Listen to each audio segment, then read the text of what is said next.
Otoritas Jasa Keuangan mencanangkan tahun 2015 sebagai tahun pasar modal syariah. Selain itu juga beberapa kalangan menilai pasar modal syariah di Indonesia akan berkembang pesat dan juga akan menjadi trendsetter atau kiblatnya pasar modal syariah di dunia. Lantas bagaimana caranya meraih peluang tersebut? Langsung saja kita membahasnya bersama Ketua Asosiasi Analis Efek Indonesia, Bapak Haryadji Pramlan. Ya Pak, ini tantangannya besar sekali. Tahun 2015 dicanangkan sebagai tahun peluang bagi pasar modal syariah. Setuju dengan itu atau beratkah atau seperti apa Pak nanti ke depannya? Ini harus dicoba ya. Tahun 2015 ini memang sudah dicanangkan oleh Ketua OJK. Mau tidak mau para pelaku pasar ini harus mempersiapkan diri ya. Betul. Terutama yang dari pasar modal, karena kita lihat memang beda dengan konvensional dan masih sangat relatif kecil. Tapi kalau ini sudah menjadi satu tonggak sejarah bagi pasar modal syariah yang lebih baik, kenapa enggak ini dilakukan? Dan kita bisa jadi pasar adalah optimis menyambut hal ini. Indikator peluang yang bisa dicermati oleh investor seperti apa sih Pak? Ya, kalau dari sisi peluang, kalau kami menyikapi pertama dari saham ya. Kalau dari satu saham ini indeks saham syariah Indonesia ya, kalau kita ambil dari satu itu sudah mencapai lebih dari 325 atau 322 kurang lebih di situ. Ini berarti sudah hampir lebih dari 50% saham itu kurang lebih 500 sekian ya. Jadi ini sudah separuhnya adalah saham-saham syariah. Artinya kalau sudah 50% merupakan saham syariah, ini adalah sangat bagus. Kemudian kita lihat Jakarta Islamic Index, ini juga saham syariah juga, ini kurang lebih sudah 40% juga. Ini juga angka yang cukup bagus. Tadi ada 50% lebih, ini 40%. Jadi kalau bisa dibidik oleh masyarakat, ini sudah cukup besar. Yang ketiga saya lihat adalah dari kapitalisasi saham. Saham syariah ini berapa sih kapitalisasinya? Ternyata dari isi tadi itu sudah mencapai hampir 3 triliun, 3.000 triliun.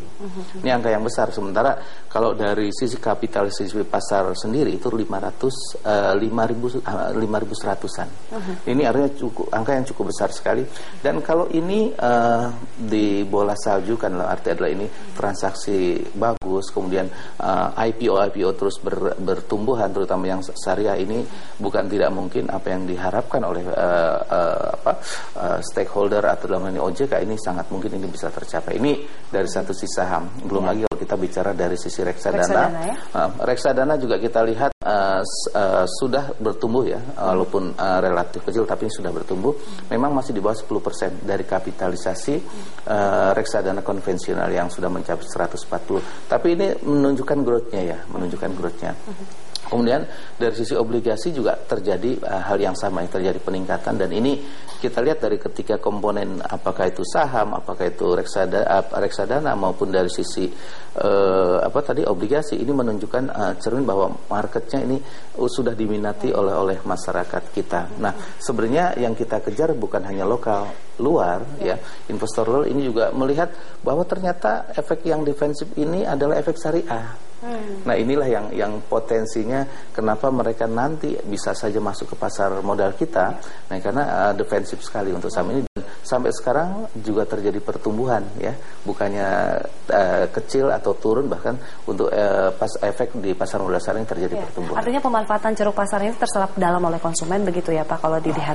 Ya, artinya minat animo terhadap di instrumen efek syariah ini sudah terjadi peningkatan, walaupun ini belum besar. Nah, ini harus disosialisasikan, diedukasi kepada masyarakat, tidak hanya di dalam negeri, tapi juga di luar. Ini akan membawa efek yang lebih bagus lagi terhadap. Seperti apa kesiapan untuk sosialisasinya Pak, untuk masyarakat sendiri? Tadi kan juga sudah dengar bahwa OJK akan melakukan banyak hal ya, yang untuk memperbesar bagaimana mengeduket, mensosialisasikan efek syariah, sehingga ini akan menjadi pasar modal syariah di tahun 2015 ini menjadi bagus. Jadi kalau kami lihat langkah ini tentu tidak bisa dilakukan oleh OJK semata. Tentu juga semua stakeholder juga harus memanfaatkan momentum ini. Dengan ada kebijakan dari atas, mau tidak mau SRO juga harus menyiapkan. Kemudian juga para pemangku kepentingan lainnya seperti aset manajemen, dana pensiun, kemudian insuran maupun kami yang ada sebagai securities company itu juga bisa memanfaatkan peluang ini dengan mendekatkan diri kepada masyarakat, tidak hanya menjual aset konvensional tadi, tapi juga sudah mengenalkan bahwa Bu, Pak, bahwa efek syariah ini luar biasa loh, bagus lah. Nah, ini yang kami rasa akan sangat bagus sekali.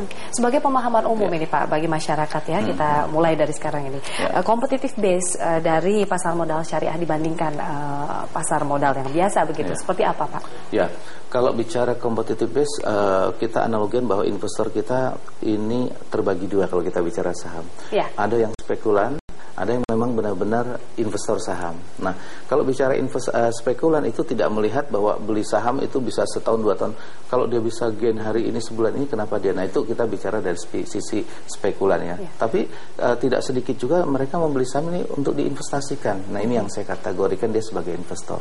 Nah, bagaimana mengemas ini? Nah, kemarin belum lama kita tahu bahwa sudah ada Genta Pasar Modal, Gerakan Cinta Pasar Modal di tahun 2014, ditambah di tahun 2015 ini adalah bagaimana menjadikan tahun 2015 sebagai tahun pasar modal syariah. Ini adalah dua hal yang kami rasa ini sangat menarik dan sangat bagus. Kalau ini di-maintain terus, Gerakan Cinta Pasar Modal itu dibumikan kepada masyarakat, kepada akademisi, kepada sekolah. Nah, ini akan melek. Nah, ditambah lagi di tahun 2015 dimasukkan lagi komponen pasar modal syariah. Nah, ini seperti saat yang positif, dan ini kami sangat mendukung ya atas hal ini. Baik Pak Haryadjid, kita akan membahas produk-produk mungkin yang bisa merengkuh konsumen-konsumen retail begitu di segmen berikutnya ya. Kami akan kembali setelah jeda pariwara.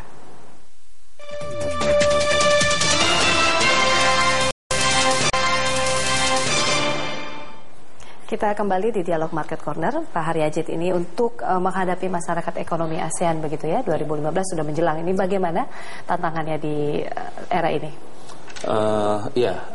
Ekonomi masyarakat ASEAN ini sudah di depan mata, setahun lagi kita harus sikapi. Artinya terobosan dari berbagai negara untuk ke Indonesia, terutama ASEAN ini sangat besar sekali.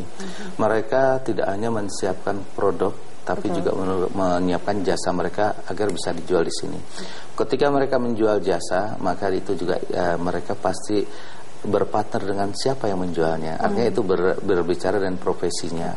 Nah, untuk pasar modal syariah, ini kami melihat masih sangat sedikit ya pelaku pasar yang menguasai atau yang ahli di pasar modal syariah. Jadi ini mungkin momentum juga bagi perkembangan akademisi maupun dari praktisi untuk menyiapkan ini. Seberapa besar orang yang mengerti produk syariah itu sendiri. Apakah itu di penjualan saham, di obligasi maupun itu harus belum tentu di kami di pasar modal untuk mengerti semua tentang produk syariah. Jadi kalau atas sudah menyiapkan ini, nah berarti implementasinya adalah profesional juga harus dilatih bagaimana mereka ini bisa menjual nantinya kepada masyarakat. Keseriusan dari stakeholder begitu Pak, seperti apa untuk bisa memfasilitasi dari sertifikasi tadi jasa? Betul, tentu dengan hal ini maka teman-teman yang bekerja di pasar modal ini semua dibekali dan pelatihan. Pelatihannya itu bisa saja datang dari OJK atau bisa datang juga dari SRO atau bisa datang dari asosiasi-asosiasi. Sudah berjalan atau? Kalau untuk syariah saya belum tahu ya, untuk syariah pasar modal. Tapi kalau untuk profesi lain ini sudah berjalan. Nah, ini yang saya rasa penting, jangan sampai di tahun ini dikemas bahwa ini adalah tahun pasar modal syariah, ternyata yang ahli di pasar modal syariah sedikit sehingga implementasi untuk sosialisasi edukasi ke masyarakat itu minim. Nah, sehingga ini tidak sinkron. Jadi sinkron mungkin di awal-awal tahun seperti ini, ayo kami teman-teman ini bahu-bahu untuk meningkatkan bagaimana pemahaman internal dulu, pemahaman dari para profesi. Kalau pemahaman profesi bagus, nah ini yang akan mendelivery. Kan OJK tidak bisa jalan sendiri.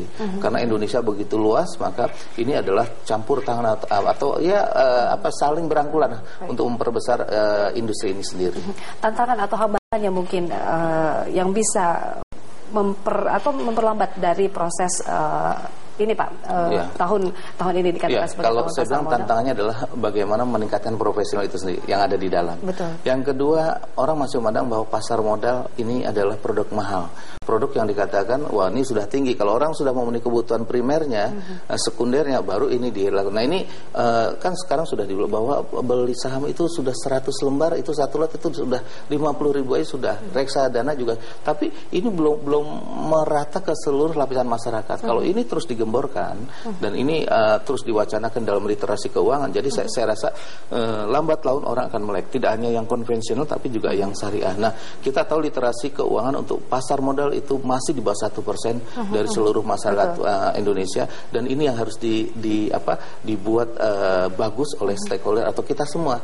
Bagaimana untuk yang konvensional bisa bergerak, bagaimana untuk yang syariahnya juga berjalan mulus gitu. Karena kita tahu kalau perbankan syariah, insurans syariah ini pertumbuhannya aja masih di bawah 5%, bagaimana yang pasar modal ini tentu pasti agak belakang. Nah, makanya ini adalah kita harus bahu-membahu, tidak bisa berjalan sendiri. Literasi keuangan tadi bisa dimaksimalkan dengan memilih orang-orang yang capable di bidangnya begitu ya Pak ya. Tadi profesional untuk bisa cakap dan memang profesional di bidang pasar modal syariah.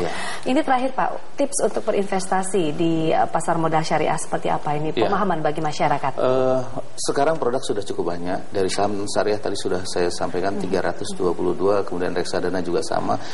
Untuk berinvestasi di pasar modal, jangan melihat bahwa harga itu murah ya, karena orang tidak tahu di belakang balik bisnisnya itu apa gitu. Jadi kalau menurut kami adalah coba dia belajar dulu pertama, kedua pahami dari fundamental atau pahami dari perusahaan itu sendiri, dan cari tahu informasi sebanyak-banyaknya terhadap perusahaan atau efek yang dibeli. Kalau 3 hal ini sudah dibeli, sudah dimiliki, maka untuk membeli apapun kita tidak takut. Kenapa? Based on-nya sudah fundamental. Dan ini saya rasa akan mereka memegang ini, maka potensi keuntungan itu sudah di depan mata.